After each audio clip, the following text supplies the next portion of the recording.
Hello, welcome to my channel লঙ্কার ছোট্ট রান্নাঘর। সবাই কেমন আছো? আশা করি সবাই ভালো আছো।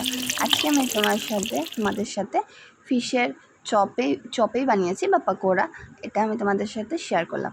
তো আমি তার জন্য 2 পিস মাছ নিয়ে নিয়েছি। এটা কাতল মাছ, আর অন্য মাছও নেওয়া যায়। আমি কাতল মাছ নিয়ে নিয়েছি, 2 পিস নিয়েছি।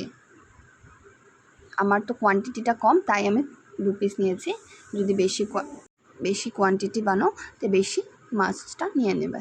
তারপর আমি টমেটো কুচানো দিয়ে দিয়েছি, পেঁয়াজ কুচানো দিয়ে দিলাম, রসুন কুচানোও দিয়েছি। তারপর আমি দিয়েছি চাউলের গুঁড়ো, ভাজা মশলা, নুন, হলুদ আর শুকনো লঙ্কা গুঁড়ো দিয়েছি। অল্প ঝাল ঝাল না হলে খেতে ভালো লাগে না, তার জন্য। তারপরে এগুলোকে আমি সুন্দর করে মেখে নেব হাত দিয়ে।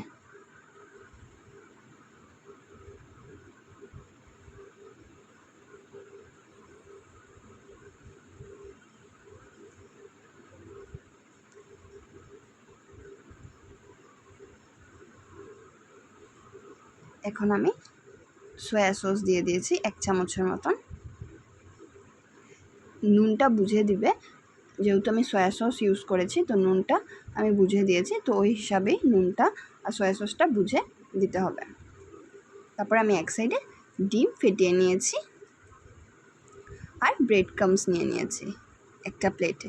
এখন আমি এগুলোকে সুন্দর করে চপের শেপ দিয়ে ডিমটাতে চুবিয়ে ব্রেড ক্রাম্বসে সুন্দর করে করে নেব, কোট করে নেব। তো আমি ফার্স্টে এটাকে চপের শেপ দিয়ে নিচ্ছি। তারপর এটাকে আমি ব্রেড ক্রাম্বসে একটু কোট করে নেব।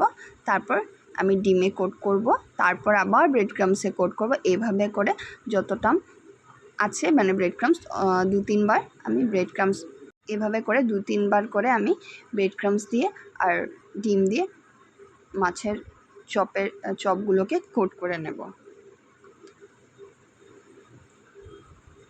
আশা করি তোমরা বুঝতে পারছো আমি কি করছি, আমি কি বলতে চেষ্টা করছি।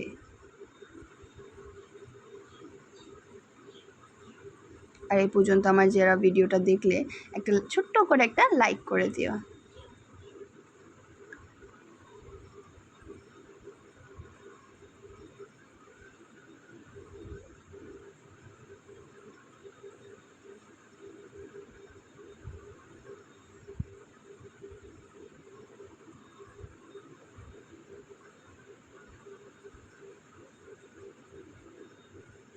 আর আশা করি আমার ভিডিওগুলো বা আমার রেসিপিগুলো তোমাদের ভালো লাগে।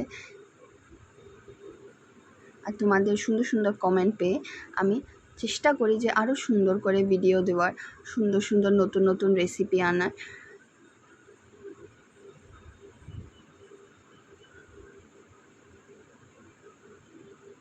এখন এটা হয়ে গেছে, এটা আমার ফাইনাল কোট। তারপর আমি এটাকে রিফাইন অয়েলে ভেজে নেব। আমি তেলটাকে খুব ভালো করে গরম করে নিয়েছি, তারপরে স্টিমটাকে লো করে দিয়েছি। তারপর আমি চপগুলো একটা একটা দিয়ে দিচ্ছি, চপ বা পাকোড়া যেটাই মাছের ওটা দিয়ে দিচ্ছি।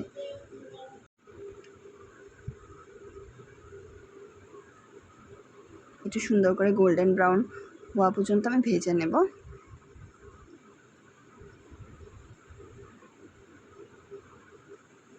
দেখো গোল্ডেন ব্রাউন হয়ে গেছে। এখন আমি একটা প্লেটে তুলে নিচ্ছি।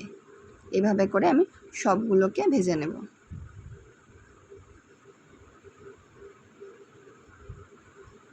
আর যদি আমার রেসিপিটা ভালো লাগলো, একটা লাইক, কমেন্ট, শেয়ার করে আমার পাশে থেকো। আর যারা নতুন দেখছো, প্লিজ আমার চ্যানেলটাকে সাবস্ক্রাইব করে দিও। আমিও তোমাদের পাশে আছি। দেখো কতটা ক্রিস্পি হয়েছিল, সাউন্ড শুনলেই বুঝতে পারছো আশা করি। আর খেতেও ততটাই অসাধারণ হয়েছিল। আর ধন্যবাদ পুরো ভিডিওটা দেখার জন্য আর আমার পাশে থাকার জন্য।